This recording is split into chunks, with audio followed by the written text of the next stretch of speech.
Ngayong linggo, muling nagbabalik sa spotlight si Pi Network matapos ang isang matinding rally na umabot po ng higit 50% ang itindaas ng presyo niya sa loob lamang ng isang linggo. Galing po sa all-time low na 0.407, umakyat si Picoin pabalik sa halos 0.70. At ngayon ay binabantayan ng buong crypto community kung mababasag na ba niya ang resistance na nakaabang sa 0.75. Pero ang tanong po ng lahat ay ito: papanig ba ang momentum kay Picoin o babagsak ulit ito dahil sa mga nakaambang banta tulad po ng token unlocks? Kaya sa video na ito ay pag-uusapan po natin ang detalye sa likod ng biglang pag-akyat ni Pi Network. Ano ang technical indicators na nagpapakita ng lakas o kahinaan niya? At syempre, ano po ang ibig sabihin nito para sa atin bilang mga Pinoy crypto traders at investors ni Picoin? At ayan, bago po tayo magpatuloy ay pakibasa na lamang po muna ang disclaimer dito sa ibaba ng ating screen. At ngayon ay simulan po natin sa pinakaunang tanong kung bakit biglang lumipad ulit ang presyo ni Picoin. Matapos po ang halos walang galaw na performance nitong mga nakaraang buwan, marami ang nabigla nang biglang tumaas si Picoin ng mahigit 15% sa loob lamang ng isang araw. Dahil dito, ang presyo po niya ay pumalo ulit malapit sa 0.70 mula po sa kanyang lowest point na 0.407 na naabot niya nitong April 5. Kung titingnan po natin ang kabuang weekly performance, lumakas po siya ng higit 50%. Isang sinyalis na buhay pa rin ang community at may kumpiyansa pa rin ang ilang investors sa project na ito. Ayon po sa mga analyst, isa sa mga dahilan ng rally na ito ay ang pangkalahatang rebound ng altcoins sa market. Matapos po ang balitang may bagong tensyon sa pagitan po ng US at saka China. Ang mga balitang ito ay nagdulot po ng takot at excitement sa crypto markets. Kaya kahit ang mga hindi inaasahang tokens gaya po ni Picoin ay nakisabay sa rally. Ngayon ay ano naman po ang sinasabi ng technical indicators tungkol sa galaw ng presyo ni Picoin. Ayan. Kung mahilig ka po sa technical analysis, magandang tingnan po ang mga signal na lumabas nitong nakaraang April 11 at ngayong April 12. Una ay nagpakita po ang RSI o Relative Strength Index ng overbought signal. Ibig sabihin ay masyado na pong maraming bumibili kay Picoin. Karaniwan kapag overbought na ang isang asset, inaasahan po ang pagbaba dahil mauubos po ang buyers. Pero sa kasong ito, kahit overbought na, tuloy-tuloy pa rin ang pag-akyat ng presyo. Kaya, ayan, nakikita po natin dito sa chart ang RSI ni Picoin. Yan, ito po yung nasa pinaka ibaba. Ngayon ay pumalo po itong si Picoin sa resistance na nasa 0.6197. Yan, pero hindi siya napigilan nito. Yan, hindi po nagawang pigilan ng resistance ang pag-angat ni Picoin dito sa price level na ito. Sa loob lamang ng ilang oras ay nabasag niya ito at nag-trade po siya sa mas mataas na price level. Sa parehong araw ay lumabas din ang tinatawag na golden cross sa MACD indicator. Ayan. Nandito po ulit sa itaas po ng RSI indicator ay ang MACD indicator.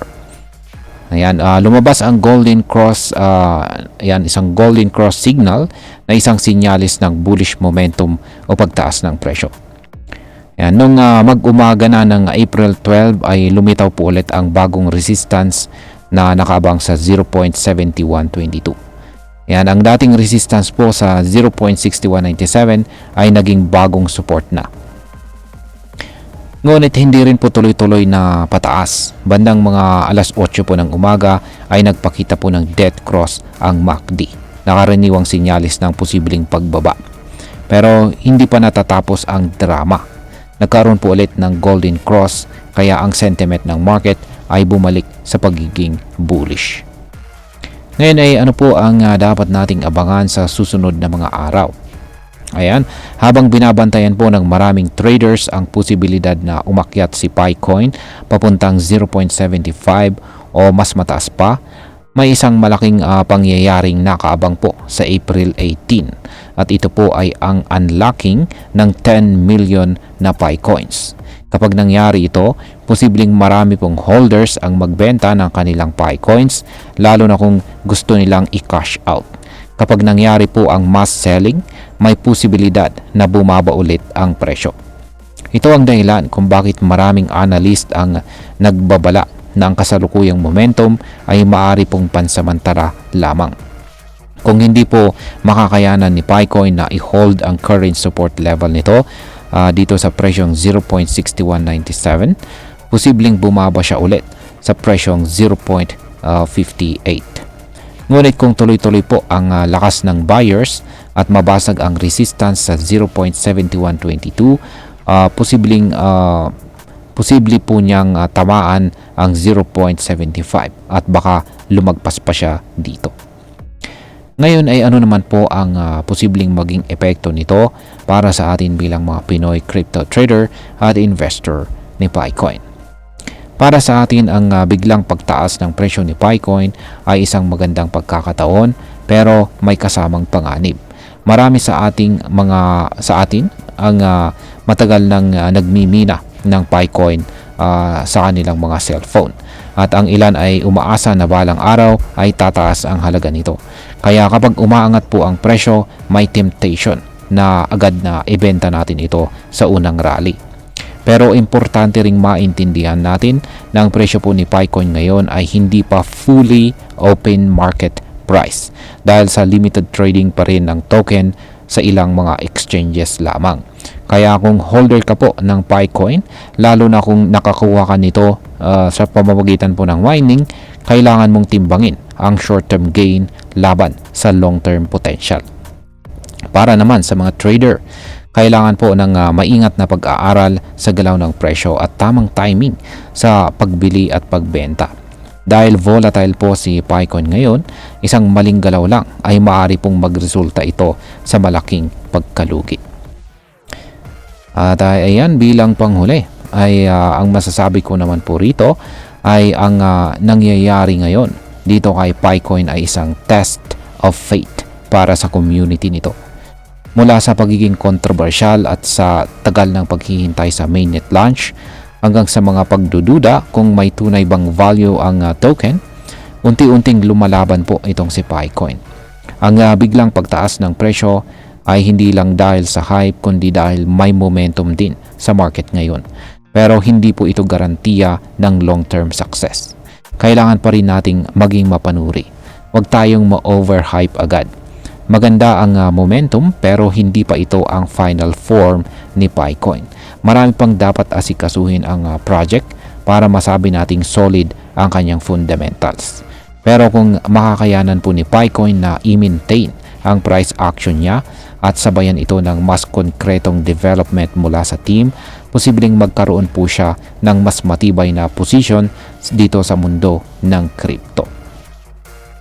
At ayan, sa kabuuan ay mababasag ba talaga ni Picoin ang resistance na nakabang sa 0.75?